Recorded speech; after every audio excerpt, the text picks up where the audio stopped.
to this notion of employee experience, employee engagement, and your reflection will continue what I talked about. Does that make sense to everybody? So pretty easy assignment. We have 3 of those. Do you remember them? We can bring it down to 2. We can talk about that. But this is our first one, okay? So when I say employee experience, what does that mean? Employee experience, it's a buzzword in HR. It belongs into the talent management domain. If I say employee experience, let's say, what do you think it means? The whole process of the employee, right from the hiring process.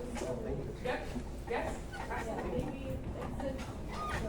Yep, so we call that like the employee life cycle. Yes, good. Okay, so let's look at my favorite chart here and recognize that this is everything we do over the course of an employee's life within our organization.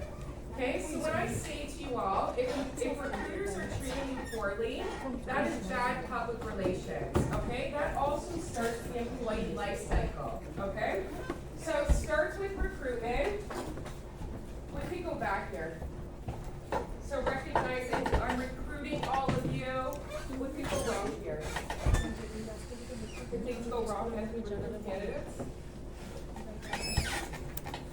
Yes? What could go wrong? What could give a candidate a bad impression of our organization? You talk to them till they get selected, and then after that, till they onboard, you barely talk to them, you hardly have any interactions. Like, I've seen that happening, that's a bad thing to do, but it's happened. It is. Or Yes. probably after the interview, they don't get a reply. Right, so ghosting them, kind of putting them through the recruitment process, and then after onboarding, you just kind of let them go. Okay, let's go forth in this. So when we talk about recruitment, we're talking about sourcing, right? So how our initial contact is with that candidate. We're actually talking about the job analysis. So how much information we give that candidate to know what their job is actually about. We're talking about screening. So are we professional and responsible? I've actually had students tell me in their professional job search, somebody scheduled an interview with them and nobody showed up, right? They called in or that happens. Not good. But what would be your impression of a company that did that? Oh, we messed up the interview time. You know, sorry about that. Unprofessional, lack of Right? professionalism. Very poor impression Reliable. of that company, right? So oftentimes you may think to yourself, do I really want to work there? Right? No. The application process, okay, recognizing there are things in the process that could actually turn people off. If it's a comprehensive, let me give you an example, this is a funny example. So when you upload your resume online and all of a sudden it says, write all your details in the application process. And you're like, why am I uploading my resume if you're gonna ask me step by step everything that is on my resume? That actually, you get people abandoning the job search, right? They won't finish the application. Something in that regards, okay? Selection, how they're treated, right? Recognizing how much information is exchanged. And further, organizational design. Further to this, the onboarding process. I will indicate to you as a consultant, lots of organizations do this very poorly. They do the basic health and safety, they talk a little bit about the company, and you're on your own, right? Recognizing a good onboarding process allows you to shadow other employees, right, within that department. Has a plan for your first 30, 60, 90 days on how you're gonna socialize into that organization. How we ultimately do the new hire paperwork, screening, check-ins, probationary period. Do we officially graduate our employees off of the probationary period? Or do they just assume 90 days you're good, right? We should have those conversations. Benefits, and then the culture of learning, right? So recognizing how mistakes are ultimately doing, especially if you're starting an organization, you are prone to mistakes. It's a new opportunity, it's a new environment, it's new people, new processes. How that's ultimately suggested is going to impact their perspective. Okay?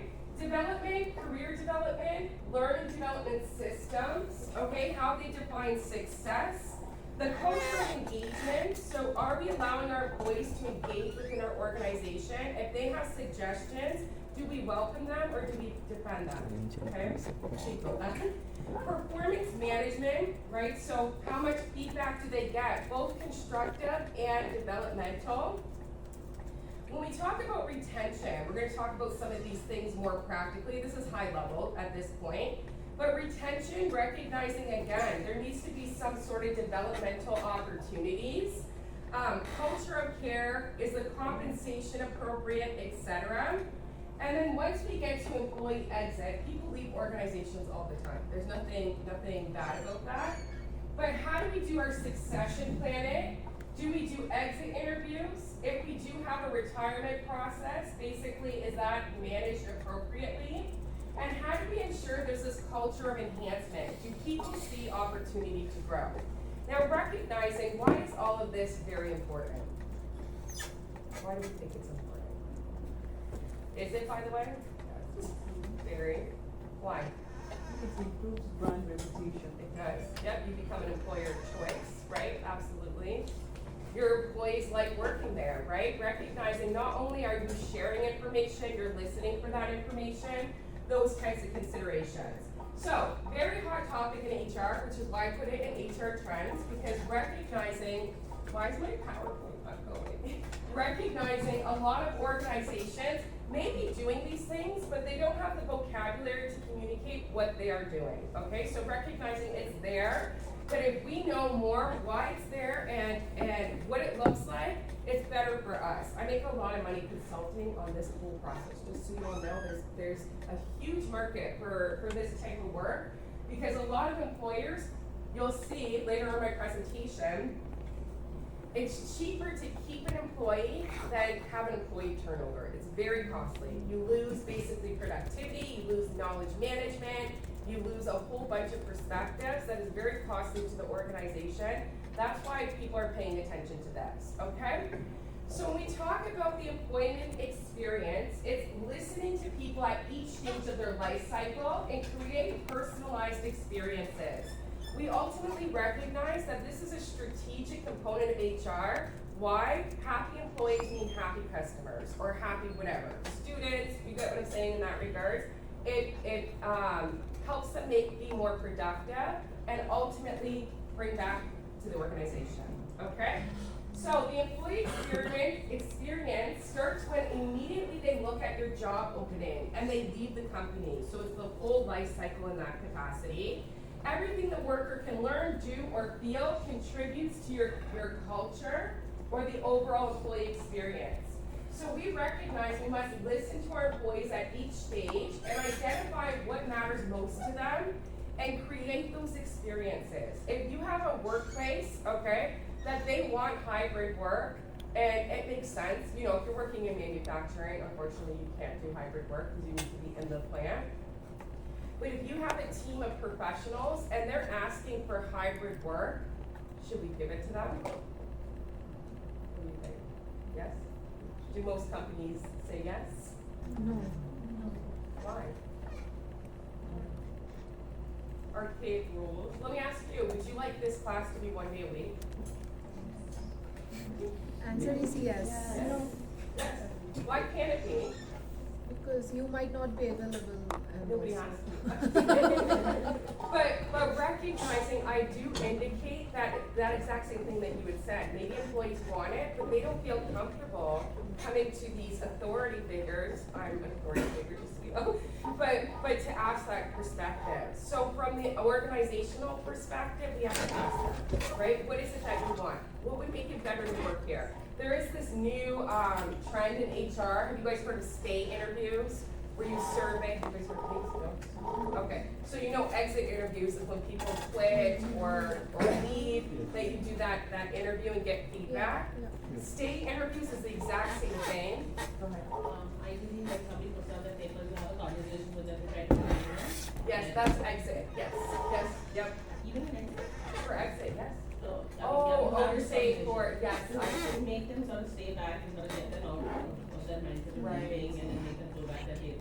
Yep. It works, sometimes it doesn't. Yes, that's for exit, right? Because they're resigning and yes, that is the goal, is to try to get them to stay too. Sometimes they want to get that feedback, because if I quit the Odette School of Business, I would hold back nothing. I have nothing to lose. I'm going to work as vice president of Blue Shield, I don't know. But do you get what I'm saying? So people are more candid in exit interviews. Stay interviews is trying to get re-engagement from your staff. Do you notice how I often ask you, do you like your program, right? I ask that feedback for a good purpose. It's giving you a voice, but it's also giving employees a voice, right? We want them to stay, okay? So this is why I can talk all day about this stuff, I love it. Okay, so recognizing, why is it important? Well, one thing I would suggest is as employees, maybe it doesn't feel like it, you have more options than we did back in the day, okay? Right, recognizing employees are demanding more. In a world where money is no longer the primary motivating factor, employers must focus on employee experience, right? So that the organization will have a competitive advantage that they can create. All of you tomorrow can start your own businesses, could you? Yes? You have master's degrees, you have some sort of skill that someone will buy, right? But recognizing we want you to stay with their company in that sense. So you have more options. The other thing, I kind of touched upon this, we rely on our employees to impact business performance. So when we talk about customer experience, improving products, building a strong reputation and brand, it all comes back to our employees. And recognizing how our employees show up, either positive or negative, is going to impact how they work.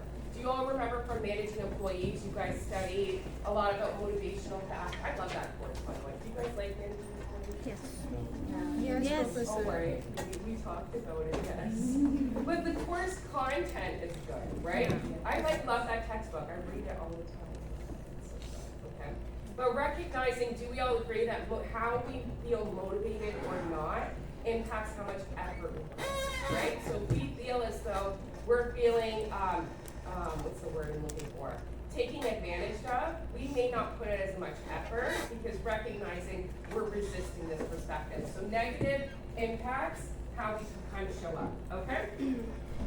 So basically ignore that because it's something that I do, but we need to recognize what's the fundamentals of employee experience. So we need to move away from this old school employee engagement. Nothing wrong with employee engagement, but it's a different way of looking at employee experience. We need to look at it more holistically. When we think about employee engagement, we typically correlate that with performance, right? Performance management. This is right from the get-go, the whole cycle in that mind, okay?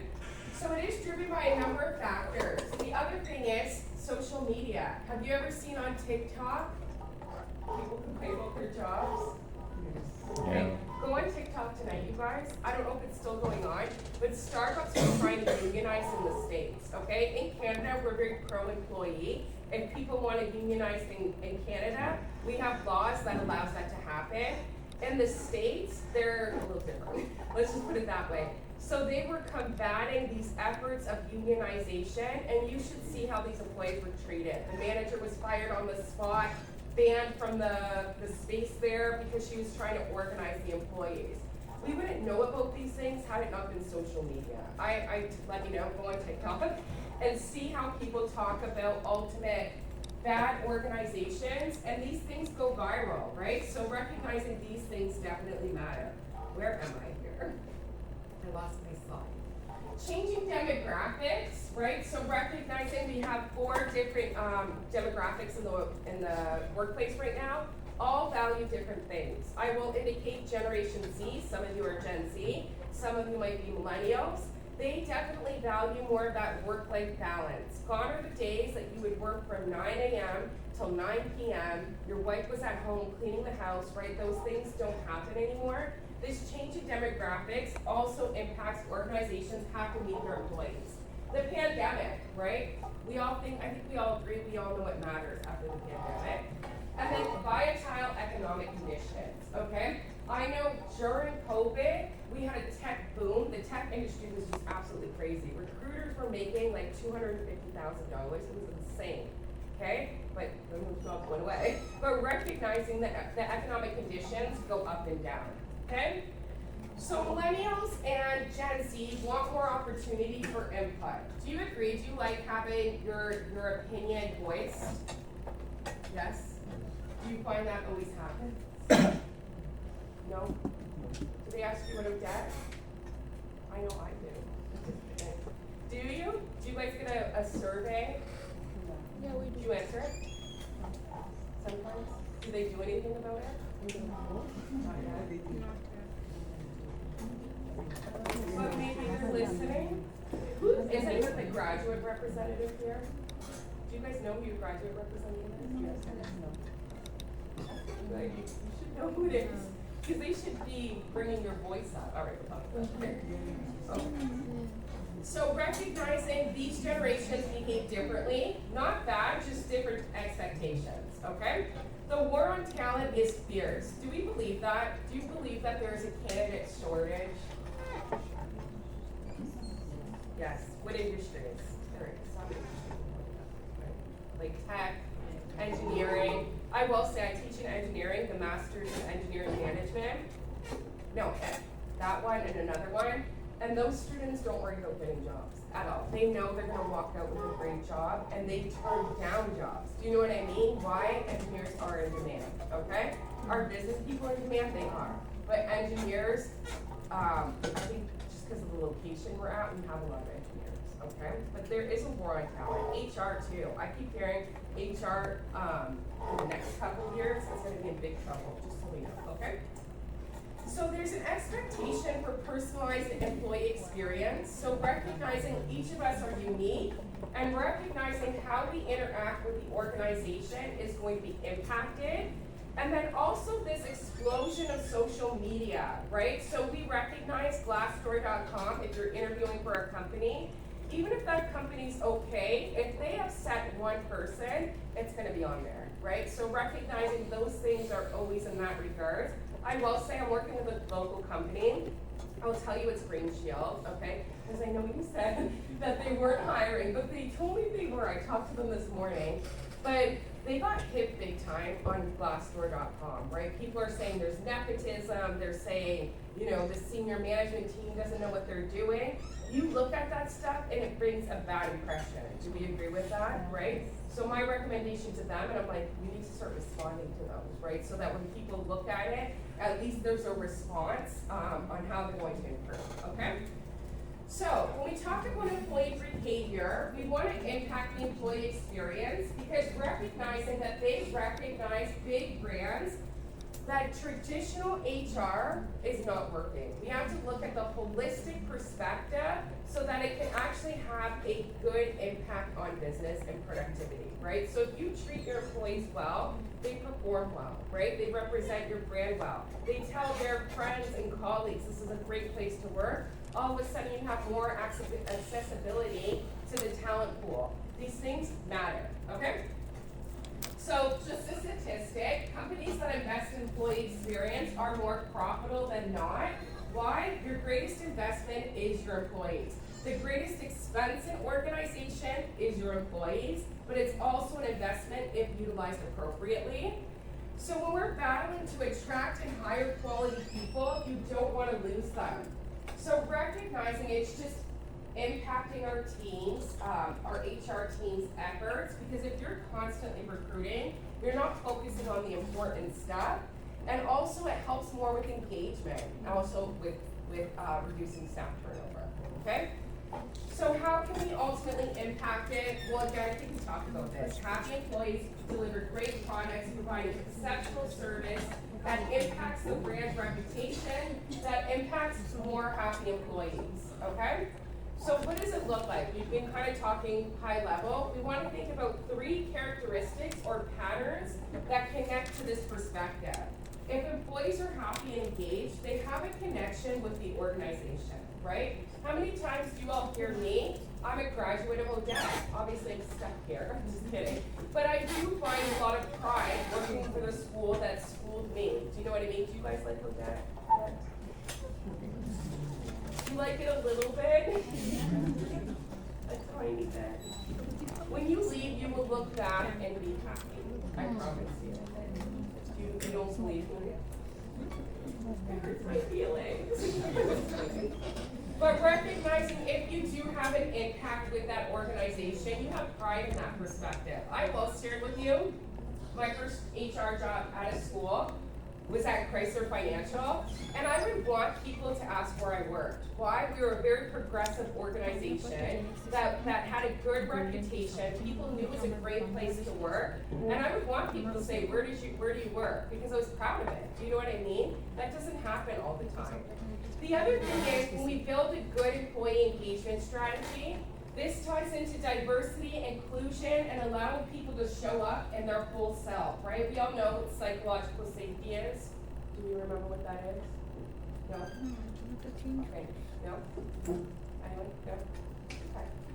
So psychological safety is when you can bring your whole self to work, right? You can ask questions and not fear everybody thinking, wow, Diana's really stupid, right? Recognizing it's where you can ultimately feel as though you could be yourself. Do we think that's important? Big time? It is, okay? So feeling safe, respected, cared for, and also treated equitably.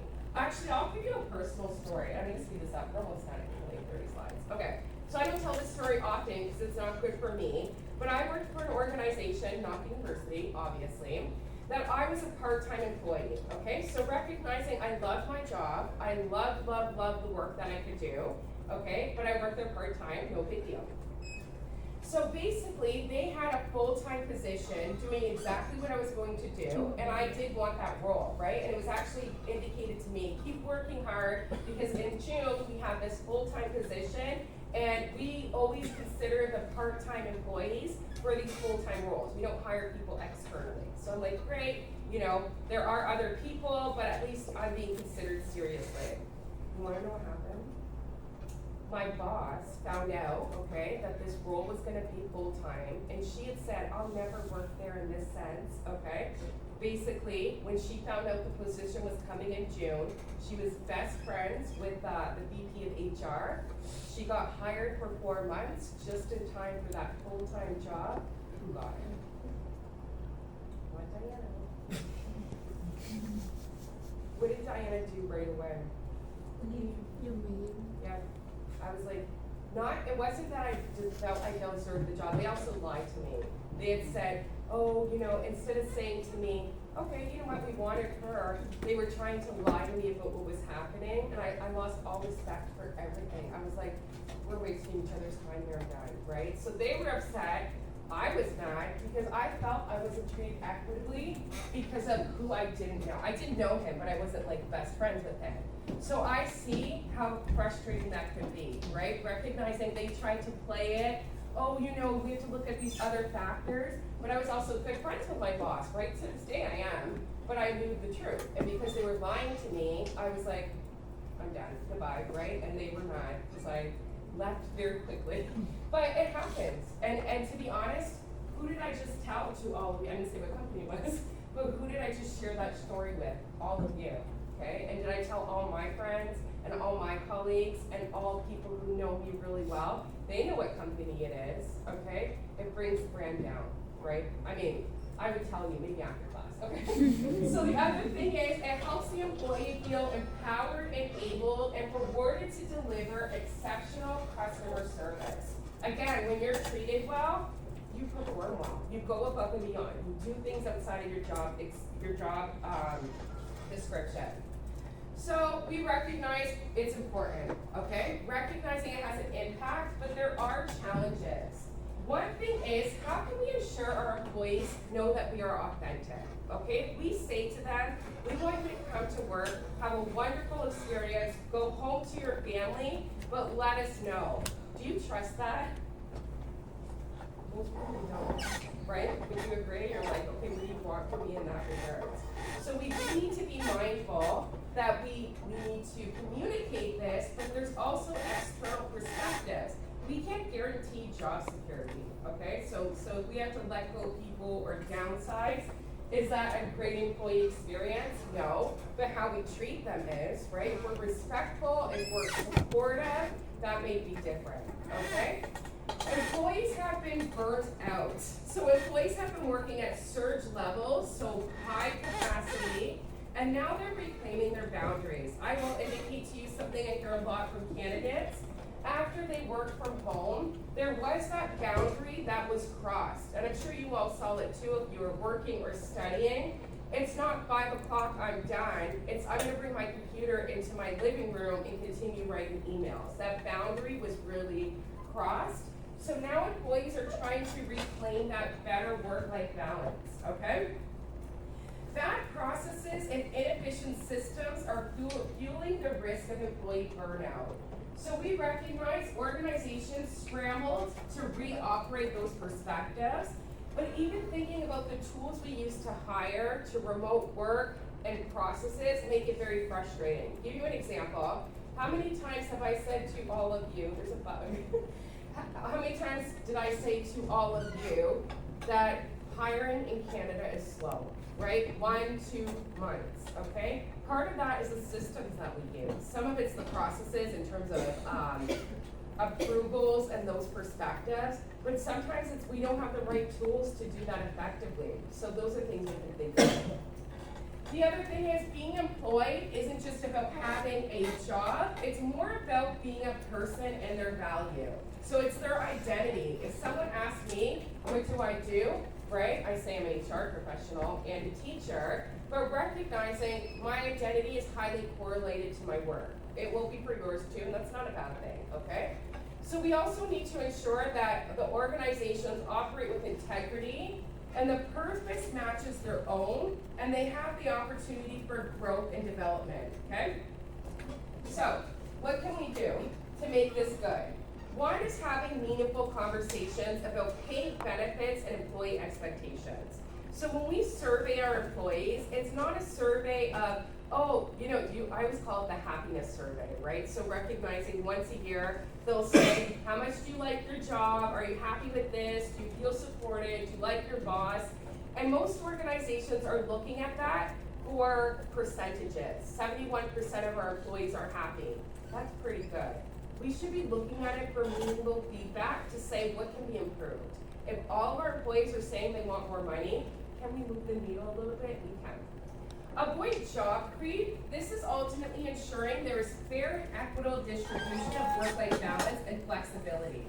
So I said this, actually I got scolded by a professional.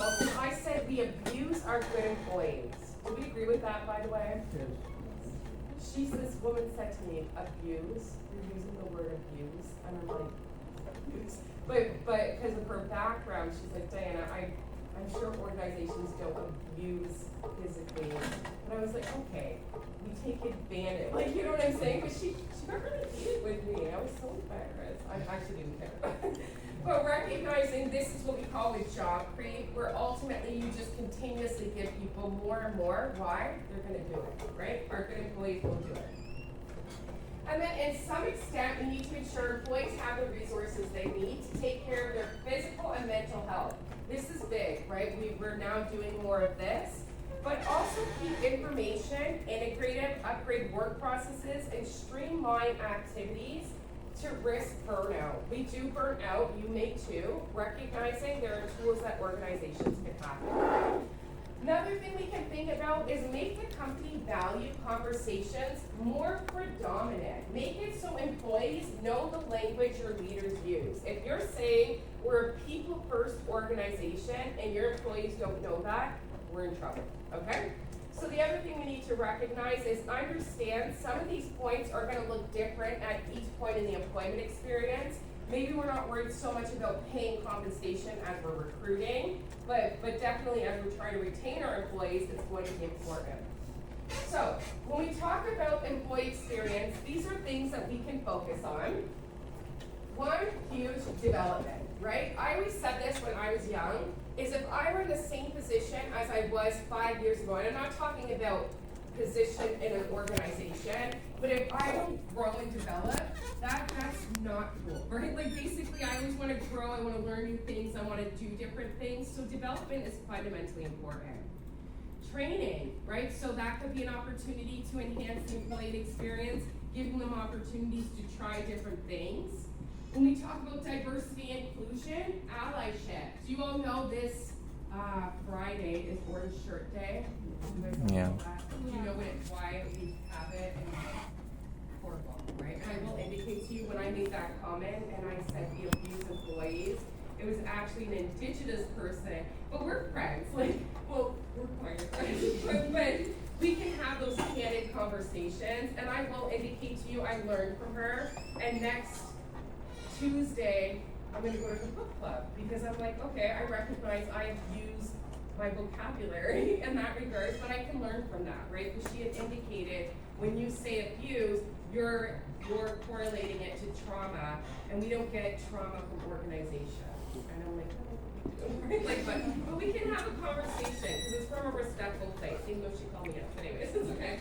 But she was talking about allyship, right? And recognizing all of our nationalities require some level of allyship. I will indicate to you, my parents being immigrants, I feel as though I'm more open to different perspectives because I know my parents, you know, they have to learn the Canadian way sometimes, and it's vice versa. Benefits could look different. So, you know, cafeteria benefits, one of my favorite things in HR, allows people to select benefits that makes most sense for them. You guys know what cafeteria benefits are? My favorite part of HR. No? Okay. So I am newly married. I'm not. Just won't know.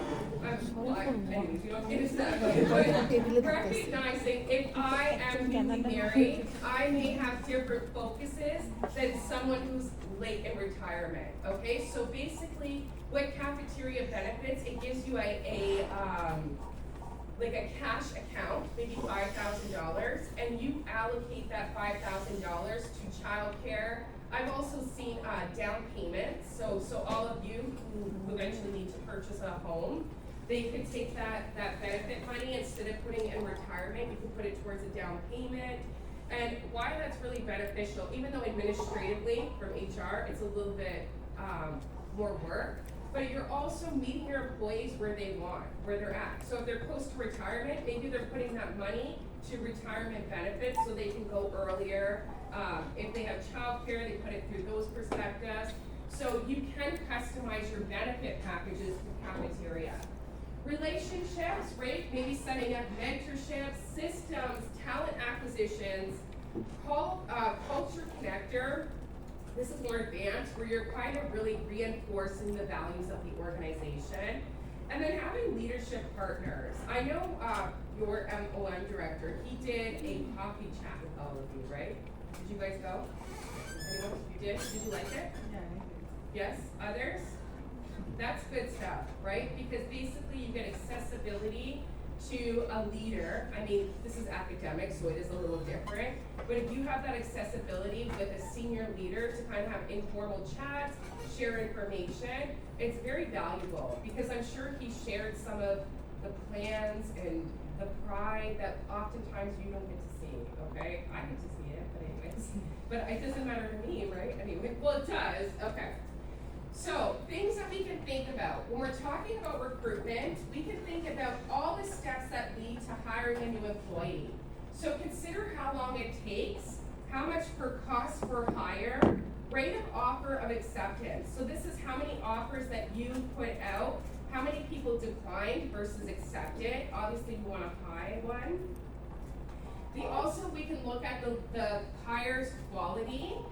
Were your job ads attractive and clear enough to catch the attention to everyone and the best candidate? Was the interview process engaging and reassuring the candidates so they can quickly accept your job? Overall, we can ask how our candidate experience is. Do you think organizations in Canada do this well? Do they? They do not. They do, right? We hear about things. People were ghosted. One time I heard somebody say that the hiring manager was eating Burger King in the interview. Like, do you know what I'm saying? Like, what impressions are you giving to people? You're indicating. Now, some companies do it well, I will say, okay? Exactly. Onboarding. So as a new hire gets up to speed in terms of the system, tools, and process, we do recognize most employees, no matter how experienced you are. Oftentimes, especially those of you who have international HR experience, will say to me, well, it's not Canadian HR experience. Doesn't matter, because every new job, if I were to start a new HR job today, I would need 3 months to learn that job, because it's a new system, it's a new process, it's new rules. I would need at least 3 to 6 months to know that, right? Same with you, and people expect that. Do we agree with that? So be mindful of that. So we can also help the employee in that mindset. So again, maybe they're job shadowing, maybe they're having to lunch with certain perspectives. And basically this processes the translation of that initial enthusiasm to a more meaningful long-term commitment of the brand to do great things. Give you an example, I worked at Vistaprint for 2 months. I did not get fired, but I applied to Vistaprint at the same time as the hospital. So I started at Vistaprint in an HR project manager role, which was really not something I wanted to do. And then the hospital called me, so I went there, okay? But their onboarding was exceptional. Every day I'd have lunch with somebody different in the HR team because they had thought, you know, this girl's here for the long run. But recognizing they really wanted me to understand, like, the culture, which was really valuable, okay? Development speaks for itself, right? So how can we help employees develop at different rates over different skills? Do we give everybody the same opportunities? And recognizing that most employees have what we call a portfolio career. So what that means, gone are the days when you walk into an organization, are we there for 25 years? I think the average duration of employment is 5 years, okay, just traditionally in a professional environment. That's okay, sometimes you outgrow jobs too, just so you know, and that's okay, okay? Retention, finally, do we have a retention strategy? Are people inspired? Do we have annual salary increases? Do we have economic sense in terms of what things can be done and that mindset? And you can see here, it can cost up to 50 to 60% of an employee's annual salary to replace them. Okay, that's an employee who was integrated into the organization, not a new hire, you know what I mean? But that's what this costs. And then finally, exit. So people leave organizations for many reasons. They may retire, go to another employer, make a life change. However, as they leave us, it's important because there was this notion of, I don't know if you've heard the term boomerang employees. Do you guys know what that is? Yeah, boomer, yeah, so they left the company maybe for a developmental opportunity. As they got more experience, they come back into a senior role or that same role. So that relationship needs to be maintained, right? I will indicate the organization I talked about, I will never work there for a variety of reasons. It wasn't the only one, just so we all know. But they couldn't pay me enough. They could pay me like maybe 50 million. So basically when we talk about company culture, one thing I will indicate, company culture is difficult to define, right? If I say what's the culture at OTED, could you say what it is? Culture at OTED. Friendly? Nobody friendly? Personalized? No, not personalized? Can we say nice, one nice thing about OTED? One? Yeah. All right, friends, what don't you like about my favorite school? And my favorite hometown? What's one thing that you don't like about that, Tell me. Go ahead, give it to me. Doesn't have what? Oh, They have teams. Oh, they do. On the first. Yeah. You know what? In the summer, they shut down for the summer. I agree. But it's not a full menu, right? It's just coffee. Okay. What else don't we appreciate about? You can say it.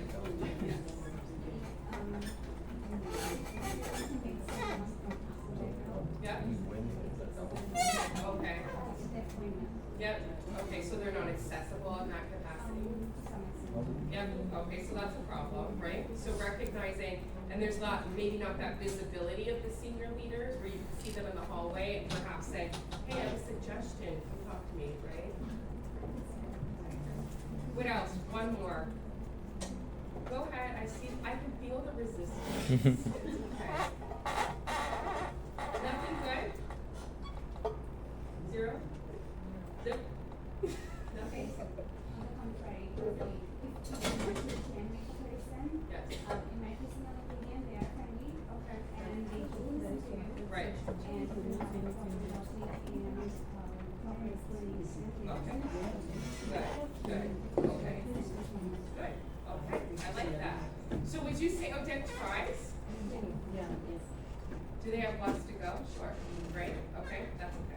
I would say if I were to describe Odette, I would say personalized, right? By the end of the semester, I tend to know all my students. Do you just don't feel that way?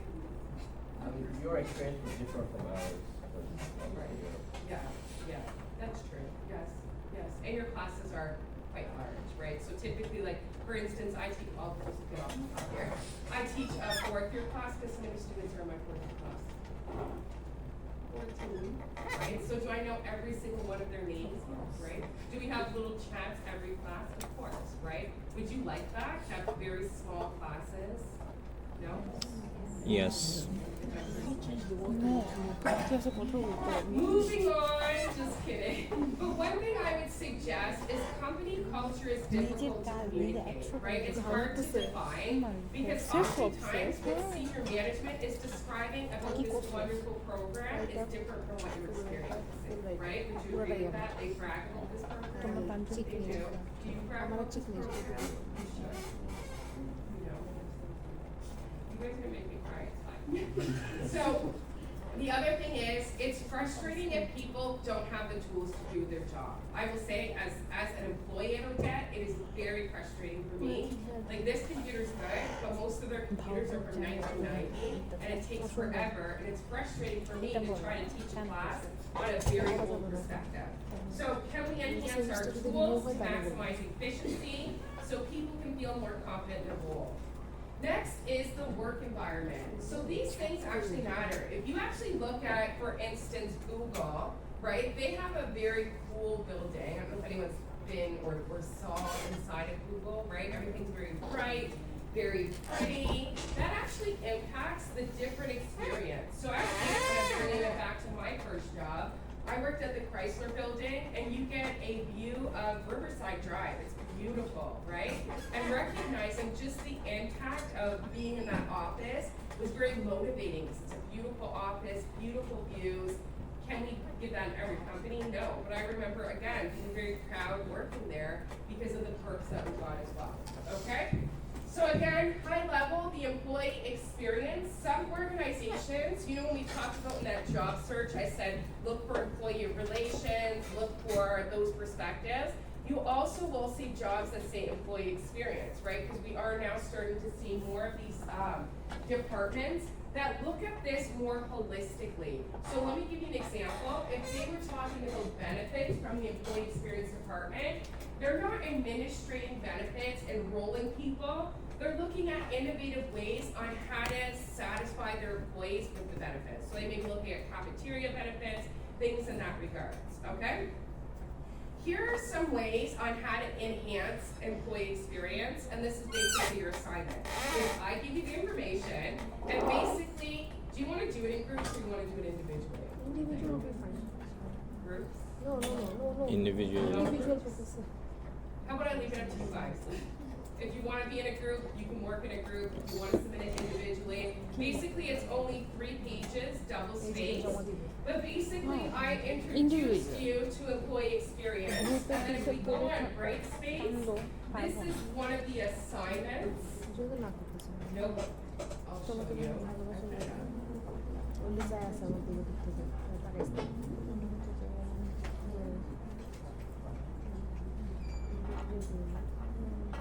So I did make it due next Tuesday, but of course I need deadline just in a minute.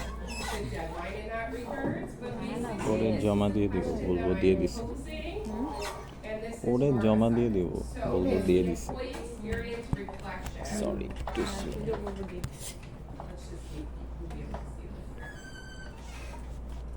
So, basically you have the presentation. I put up a couple articles from Harvard Business Review, very quick to read, and I like them because they're bite size. You're going to answer the question, why is employee experience relevant? And things that you find interesting in your research that employers do to enhance the employee experience. Okay, so don't worry about answering every part of it, but perhaps you want to focus on employee benefits, employee retention, learning and development. You can share in this perspective. These are some best practices organizations do. One thing that I did put though is I'd like to see 2 sources APA. Listen, if you go on, you know, Harvard Business Review and says Google does this, and you cite that, that's one site, okay? So don't be intimidated by that, but I wanna see you do some research. Do you know what I mean, in the sense of what are people doing, what are best practices? So I put 2 of those in there. Any questions? No questions? Okay, so we have 3 of these, do you only wanna do 2? Yes, Professor. So I think I put, this is my favorite topic, just so you all know, you'll probably all get perfect, because like, I love this topic, no matter what you put, I love it. But there's this topic, there's diversity, inclusion, and then AI, which one are we getting rid of? AI. Okay, so then basically, we worked a little more, so we did 3, they were 5% each, these will be 7.5 each, but these are each marked. Yes. We're all set. Lose it.